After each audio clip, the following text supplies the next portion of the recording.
समाधान समाधान समाधान। नमस्कार, आदाब, सत श्री अकाल मित्रों, स्वागत है समाधान कार्यक्रम में एक बार पुनः आप सभी का। मित्रों, संबंधों की बात हो रही थी और सदियों से हम एक गीत गाया करते थे कि तू प्यार का सागर है, तेरी एक बूंद के प्यासे हम। गाते तो रहते थे लेकिन शायद कभी हमने विचार नहीं किया कि हमारा पिता प्यार का सागर है और उसकी एक बूंद के लिए हम क्यों तरस रहे हैं। ये तो ठीक वैसा ही हो गया कि मेरे पिताजी बहुत करोड़पति हैं, अरबपति हैं और मैं सिग्नल पे खड़ा होके भिक्षा माँग रहा हूँ कि कोई मुझे ₹1 दे दे या ₹5 दे दे। विचारणीय बात है। शायद ऐसी स्थिति इसलिए आई क्योंकि उनके साथ हमारा कनेक्शन नहीं रहा, उनके साथ हमारा वो रिलेशन नहीं रहा जो रिलेशन कभी था। इसीलिए रिलेशन पे लगातार हमारी बात हो रही है कि कैसे उस संबंध को पुनः जीवित करें, जागृत करें ताकि एक बूंद के प्यासे ना रहें लेकिन सागर के अधिकारी बन जाएँ। आइए इसी चर्चा को पुनः आगे बढ़ाते हैं भ्राता जी के साथ और अभिनंदन करते हैं उनका आज के इस समाधान कार्यक्रम में। भ्राता जी बहुत-बहुत स्वागत और अभिनंदन। शुक्रिया। भ्राता जी ये बहुत महत्वपूर्ण हो जाता है जहाँ रिलेशन और कनेक्शन की बात आती है। यदि पिता बहुत अमीर हैं लेकिन बेटा कहीं भटक गया है जैसे हम पहले फ़िल्मों में सुना करते थे कि कुंभ यात्रा में गए थे स्नान करने और बेटा कुंभ में भटक गया, वर्षों के बाद मिला। शायद ऐसा ही लग रहा है कि हम भी भटक गए थे, अब वर्षों के बाद मिलन हो रहा है उस पिता से। ये अधिकारीपन की फीलिंग ये बहुत बड़ी चीज है। भगवान के हम बच्चे हैं तो उस पर भी हमारा अधिकार, उसकी संपत्ति पर भी हमारा अधिकार छोटी बात नहीं है। इसको डीपली रियलाइज करना है तो ये सब बातें समाप्त हो जाएंगी। पर मुझे एक बात याद आ रही थी, जी। बहुत सूक्ष्म रहस्य है, सीक्रेसी है, मैं कहूँगा मोस्ट सीक्रेट फिलोसॉफी है कि जो इस समय परमात्मा से सर्व नाते जोड़कर उसके प्यार में मग्न हो जाते हैं, उन्हें हर जन्म में संबंधों में प्यार मिलता है।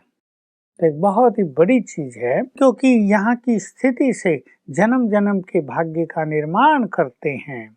और संबंधों में प्यार का कितना महत्व है। जहाँ पति पत्नी के बीच भी टकराव रहता है वहाँ नाते कितने जहरीले हो जाते हैं।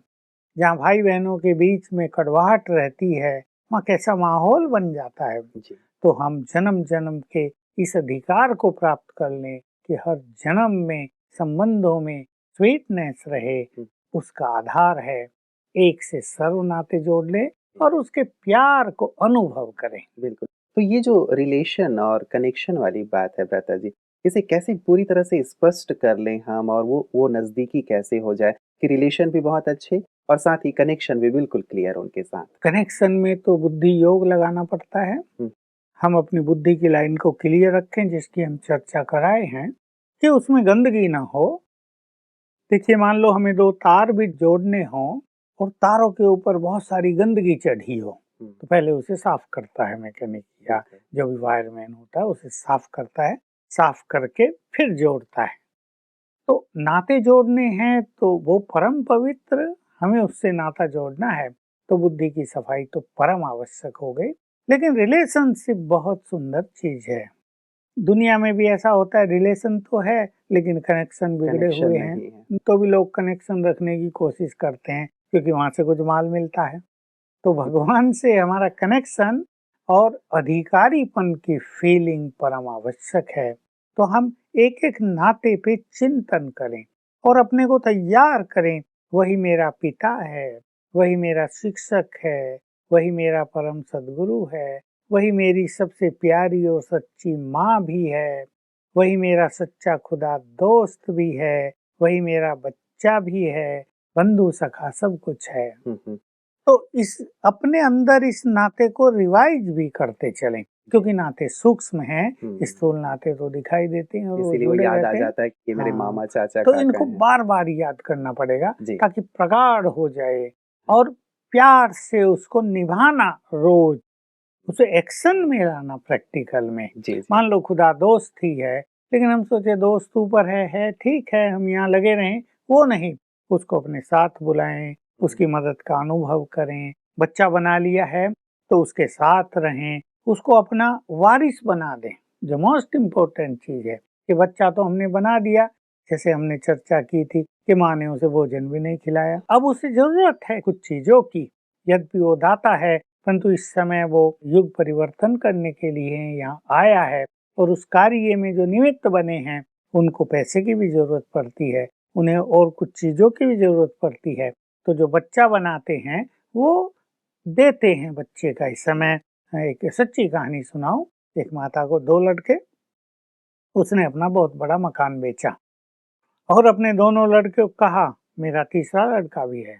वो हैरान हो गए, तीसरा कौन सा? कहा वो है शिव बाबा। 80 लाख का मकान बिका था, कहा मैं तीसरा हिस्सा उसको दूंगी, बाकायदे 2 हिस्से तुम्हारे, तीसरा हिस्सा उसका। और उसने दिया, मुझे बताया कि मैंने वो सब बाबा को अर्पित किया। वहाँ सेंटर में आश्रम बन रहा था, उसमें वो उनका 25-27 लाख रुपए लगा, तो उसे बहुत खुशी हुई कि मैंने अपना कर्तव्य पूरा किया है। तो ऐसे में भगवान को तो पैसे की क्या जरूरत है, वो चाहे तो यहाँ हीरो की बरसात करा दे, लेकिन उसे तो उस प्यार की जरूरत है ना, जो उसने दिखाया कि तीसरा हिस्सा उसका है। और माँ के प्रति वो बहुत फेथफुल भी थे और सब समझते थे, क्योंकि वो भी बचपन से ज्ञान लेते आए थे कि भाई शिव बाबा का हिस्सा तो हम ले भी नहीं सकते, उसका हिस्सा तो उसे ही देना होगा। मतलब क्या सारे संबंध हर दिन निभाएं या किसी एक संबंध को एक दिन के लिए ले लिया जाए? कैसे इसे हम अच्छे ढंग से अनुभव करें? बहुत अच्छी बात है ये भी। कुछ लोग ऐसा कर सकते हैं कि एक नाता ले लें जी। और 15 दिन तक उसे निभाएं, या ऐसा ले सकते हैं कि सवेरे हमारा ये नाता है, जब उठे, जब भोजन खा रहे हैं ये नाता है, जब कर्म कर रहे हैं ये नाता है, ऑफिस गए ये नाता है, शाम को जब सो रहे हैं तो ये नाता है। भिन्न भिन्न कार्यों में अलग अलग नातों को निभाते रहना, वो भी एक विधि है। सोएंगे तो उसे अपनी माँ बना लें, हम तो माँ के साथ सोएंगे। तो जैसे भगवान सूक्ष्म ब्रह्मा के तन में होके आ गया हमारे पास सोने के लिए, हम उसकी गोद में सो रहे हैं। जी। हम काम कर रहे हैं तो बच्चा बना ले कि आओ तुम भी हमारी मदद करो, और प्रैक्टिकल में उसकी मदद को फील करें। कहीं हम जा रहे हैं और हमें मदद की जरूरत है, उसे अपना फ्रेंड बना लें कि आप नीचे आ जाओ और हम दोनों साथ चलेंगे। सामान भी बहुत है तो आधा तुम उठाओ, आधा मैं उठाती हूँ, ऐसे कर लें। और सवेरे उठे तो परम सदगुरु के रूप में उसे याद करें, ताकि उसे वरदान ले लें, उसे शक्तियाँ ले लें, उसे प्यार और दुआएं ले लें। हम मुरली सुनने गए हैं तो परम शिक्षक के रूप में उसको बुलाएं और ऐसा महसूस करें वो सामने बैठकर अपने महावाक्य स्वयं हमें सुना रहा है। ऐसे भिन्न भिन्न कर्मों में माताएं भोजन बना रही हैं, उसे किसी संबंध से बुला लें कि आओ अब हमें मदद करो, हम दोनों मिलके बनाएंगे, दोनों मिलके खाएंगे। बातचीत करते रहो, उसकी उपस्थिति का आभास करते रहो, तो निरंतर योग युक्त स्थिति में समय बीत जाएगा। जी, जी, जी। बहुत सुंदर लगेगा भ्राता जी यदि ऐसी स्थिति बनी रहे। अच्छा, ऐसे में ही जब मैं उनके साथ एंगेज्ड हूँ, मैं उनसे बातें कर रही हूँ, तो क्या कहीं ऐसा भी हो जाता है कि बाहर से मेरा ध्यान हट गया, मैं दूसरे संबंधों में और अपनी ज़िम्मेवारियों में ध्यान नहीं दे पा रहा हूँ? जिस नाते को हम बाबा से जोड़ेंगे, लौकिक में वही नाता और स्वीट बन जाएगा। ये इसके पीछे सूक्ष्म रहस्य भी है। तो नातों में अलगाव नहीं आएगा। ऐसा नहीं हम परमात्मा से नाते निभाने लगे तो ये नातों से हम डिटैच हो जाएंगे, बल्कि इन नातों में और स्वीटनेस और समीपता और अच्छाई भर जाएगी। मतलब ये कई बार जो सुनने में बात आती है कि मेरा तो एक परमात्मा और दूसरा ना कोई, तो अब मेरे उसी से नाते हैं, तुमसे मेरा कोई रिलेशन नहीं है, ये वाली बात शायद गलत है। ये कुछ अतिवादी लोग होते हैं हम में भी। हाँ, जो बस मतलब एक शायद तरफ, उन्होंने ठीक से हाँ, समझा नहीं एक है इसे। तरफ चल दिए तो बस चल दिए, वही है वही है वही है, और फिर परेशान हो जाते हैं क्योंकि वो मार्ग कठिन हो जाता है। मनुष्य अकेला सदा तो नहीं जी सकता ना, जी। इसलिए नातों में बैलेंस रखना। ज्ञान और योग हमारा संपूर्ण ईश्वरीय मार्ग एक संतुलन का मार्ग तो है ही। जो व्यक्ति इसमें संतुलन नहीं रखता उसे कहीं ना कहीं कठिनाई अवश्य आती है। बिल्कुल, मुझे वो एक बात याद आ रही है बेहता जी कि एक यंग लड़का एक संत के पास पहुँचा और उसने कहा कि मैं परमात्मा से मिलना चाहता हूँ क्योंकि मैं उनसे बहुत प्यार करता हूँ। तो संत ने कहा, तुम अपना घर छोड़ के आ गए हो? तो बोले, हाँ, वो तो सब माया मोह है, वो सब मैं छोड़ के आ गया हूँ। क्या अपने माता-पिता से या अपने अड़ोसी-पड़ोसी से प्रेम नहीं करते? बोले, नहीं, मैं किसी से प्रेम नहीं करता, मैं तो एक परमात्मा से प्रेम करूँगा। तो संत ने यही कहा, यदि तुम उनसे प्रेम नहीं कर सकते, तो तुम परमात्मा से भी प्रेम नहीं कर सकते, क्योंकि वो उसी की रचना है वो, और रचना से प्यार नहीं होगा, तो रचना से भी शायद प्यार नहीं होगा। तो शायद ये वाली बात बैलेंस की बहुत महत्वपूर्ण है, जो समझने की नहीं, है। यही बाबा ने अपने महावाक्यों में कहा है जी। कि ये सब मेरा जो परिवार है, यदि तुम इससे प्यार नहीं करते, तो मैं तुम्हारे प्यार को स्वीकार नहीं करता। हाँ। 3 बातें बाबा ने कही थी, बहुत सुंदर वो महावाक्य हैं बाबा के। बाप से प्यार माना उसके कर्तव्यों से प्यार, उसने जो यज्ञ रचा उससे प्यार। बाप से प्यार माना उसकी पढ़ाई से प्यार, जो महावाक्य सुनाते उनसे प्यार। और बाप से प्यार माना उनके परिवार से भी प्यार। अगर तुम्हारा ये सब नहीं है तो बाप तुम्हारे प्यार को स्वीकार नहीं करता। बाबा ने बहुत अच्छी बात कही थी। कई बच्चे कहते हैं छाती चीर के दिखाएं तो शिव बाबा ही दिखाई देगा। बाबा ने कहा ऐसे प्यार को बाप स्वीकार नहीं करता। अगर मेरे से प्यार है तो मेरे यज्ञ से प्यार, मेरे महावाक्यों से प्यार, मेरे परिवार से प्यार होना ही चाहिए। वैसे मान लो कोई बच्चा बाप से तो बहुत प्यार करे और भाई बहनों से खूब झगड़ा करे, तो बाप को कैसे अच्छा लगेगा। तो वास्तव में परमात्म प्यार और यहाँ उसकी सब संतानों से प्यार, इसमें एक बहुत सुंदर संतुलन रखना ही चाहिए। जी, जी। मतलब रचयिता से प्यार तो रचना से भी प्यार अवश्य होना चाहिए। कहते जी, एक हमारी बहन ने फ़ोन करके कहा था कि मेरा भाई नहीं है, और आपने सभी संबंधों की तो चर्चा की है, क्या हम परमात्मा को अपना बंधु भी बना सकते हैं? और वैसे भी गायन में ये बात आती भी है कि बंधु और सखा में बनाना है, तो बंधु का भी भाव और रिलेशन क्या बहनें जोड़ सकती हैं? बिल्कुल वही जोड़ सकते हैं। राखी के त्योहार पर उसको राखी बांध दें हाँ, हाँ। और बना दें उसको, राखी के बंधन में बांध दें कि आज से तुम हमारा भाई। तो यहाँ के भाई तो रक्षा नहीं करते, पर वो भाई तो सदा रक्षक बनकर साथ रहेगा, और जहाँ बहन अकेली वहाँ वो उसके साथ आकर हाजिर हो जाएगा। ये नाता भी बहुत सुंदर है और इसको भी जोड़ना ही चाहिए। जी, जी। तो केवल बहनें या सभी? उससे नाते आत्मा के हैं, हाँ, हाँ। शरीर के नहीं। शरीर के नहीं है। और ये नाते संपूर्ण प्यार उसमें स्थापित करने के, अपना संपूर्ण प्यार उसको समर्पित करने के हैं। इसलिए ये नाता आत्मा का परमात्मा से है, तो बंधु उसको बनाया जा सकता है।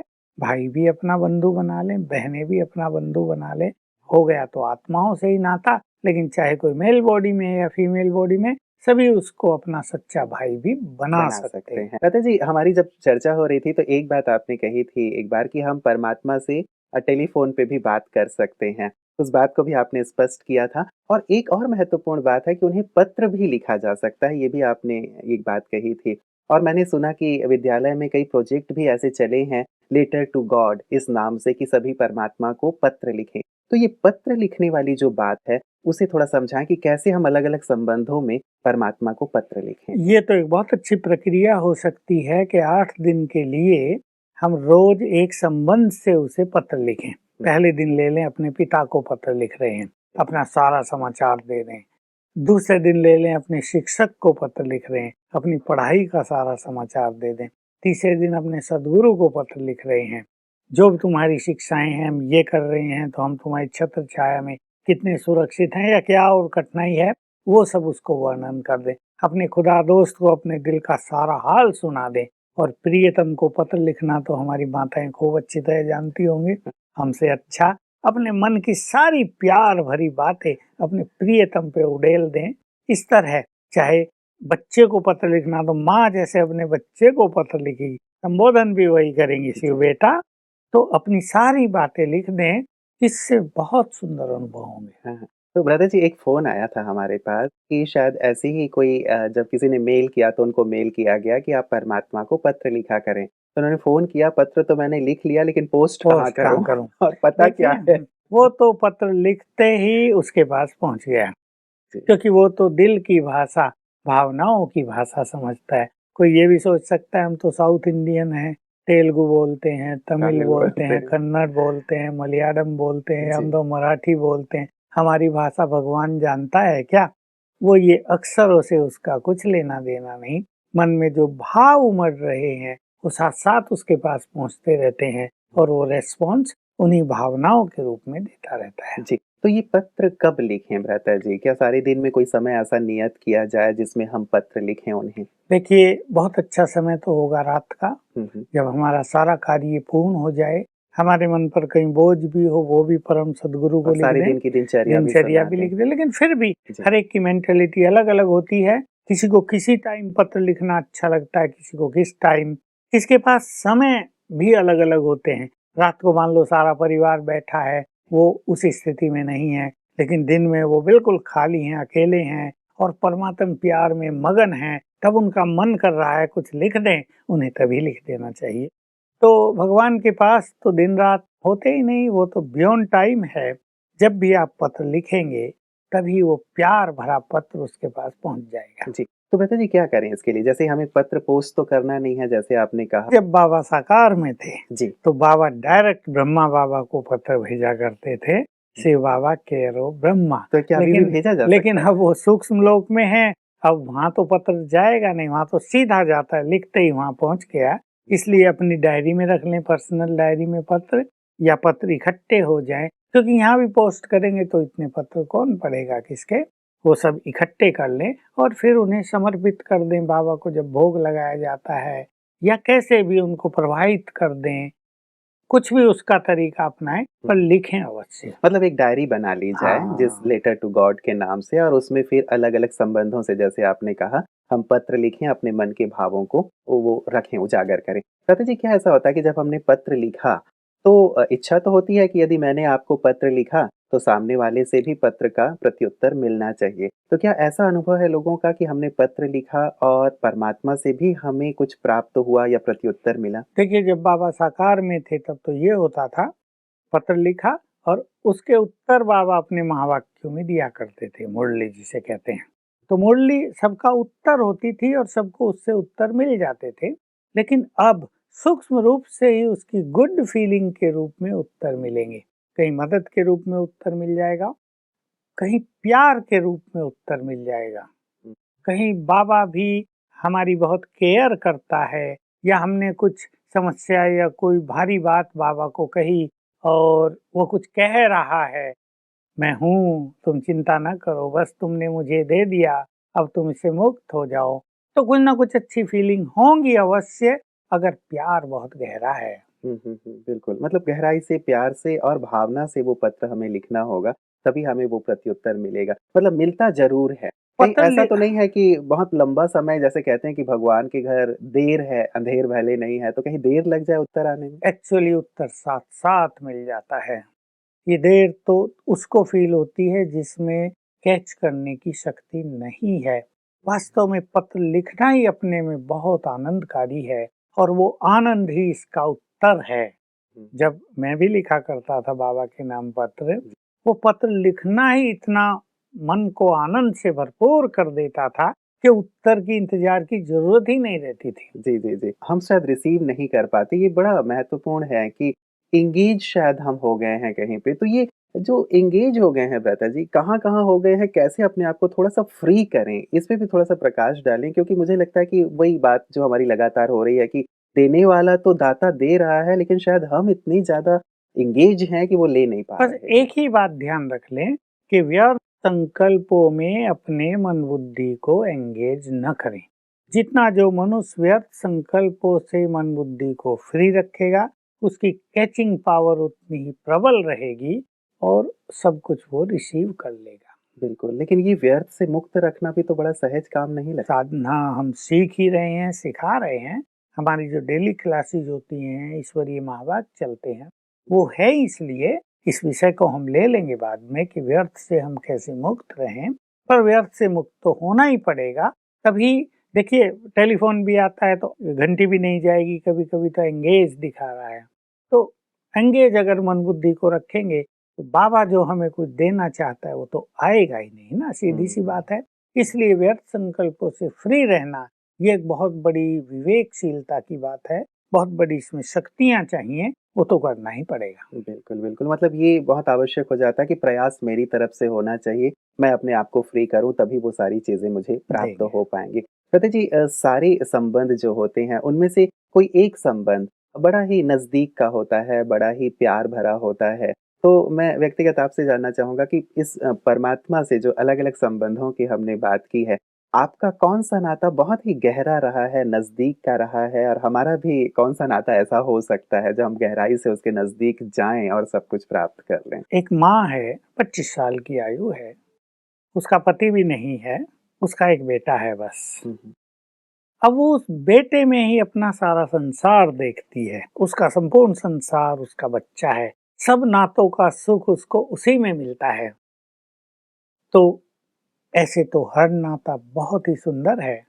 मुझे सुप्रीम टीचर का नाता, परम सदगुरु का नाता भी बहुत भाया है, पर इन सबसे ज़्यादा भाया है खुदा दोस्त का नाता।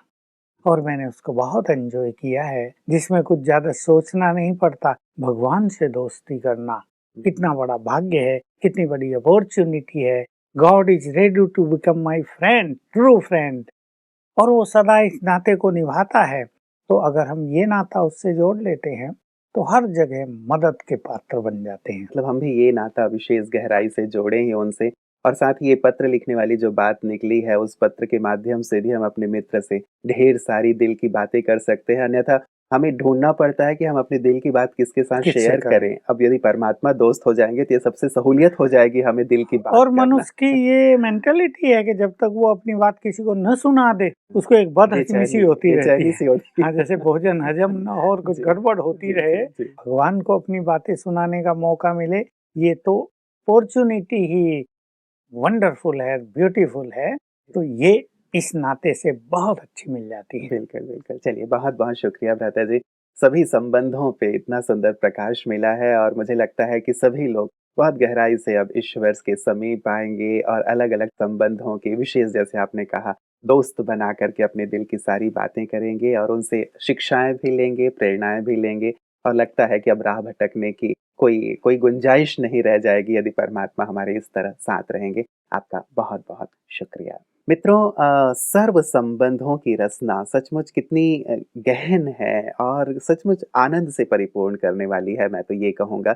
अब तक हम लोग बहुत सारी चीज़ें करते रहे हैं परमात्मा को रिझाने के लिए। जैसे एक माँ व्रत रखी हुई थी, उपवास रखी हुई थी और बच्चे ने पूछा कि माँ आज तुम खाना क्यों नहीं खा रही हो? तो माँ ने कहा कि मैंने उपवास रखा हुआ है, व्रत रखा हुआ है।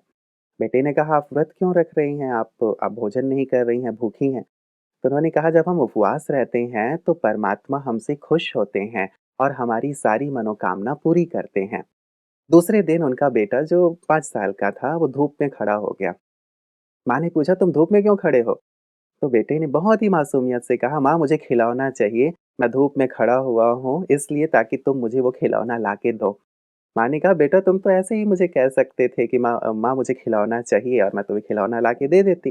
तुम्हें धूप में खड़े होने की तो ज़रूरत ही नहीं थी। तो बच्चे ने पुनः कहा कि माँ क्या भगवान तुमसे प्यार नहीं करते? जैसे तुम मुझे प्यार करती हो, मेरी हर बात को मानती हो, मुझे खिलौने लाके देती हो, यदि इसी प्यार से यदि तुम भगवान से भी कहोगे, तो भी तो वो तुम्हारी हर मनोकामना पूरी कर देंगे। उसके लिए क्या तुम्हें कठोर व्रत रखने की आवश्यकता है? कहने का भाव मित्रों, व्रत वैज्ञानिक रूप से बहुत अच्छी बात है, हमारे शरीर का भी इससे बहुत संतुलन बना रहता है, लेकिन उससे भी कहीं ज़्यादा आवश्यक है मन की भावना, मन के प्यार की और साथ ही साथ इस बात की भी कि हम उन चीज़ों का व्रत रखें, जिन चीज़ों का सचमुच रखना चाहिए, जैसे बुराइयों का व्रत या विकारों का व्रत। जब हम बुराइयों को छोड़ेंगे तो शायद वो परमात्मा हमारे पिता कहीं ज़्यादा प्रसन्न होंगे बनिस्बत हमारे भूखे रहने के। तो इसीलिए हम गहराई से उनसे नाता जोड़ें, अपनी बुराइयों को छोड़ते चलें और वो करते चलें जिससे वो बहुत प्रसन्न होते हैं हमसे। क्योंकि जब हम उनकी आज्ञाओं पर चलते हैं तो उनके आशीष के पात्र बन जाते हैं। तो सर्व संबंधों का सुख लीजिएगा, उन्हें पत्र लिखिएगा और जीवन का संपूर्ण आनंद लीजिएगा। ढेर सारी शुभकामनाओं के साथ कल पुनः आपसे मुलाकात होगी। दीजिए इजाज़त। नमस्कार।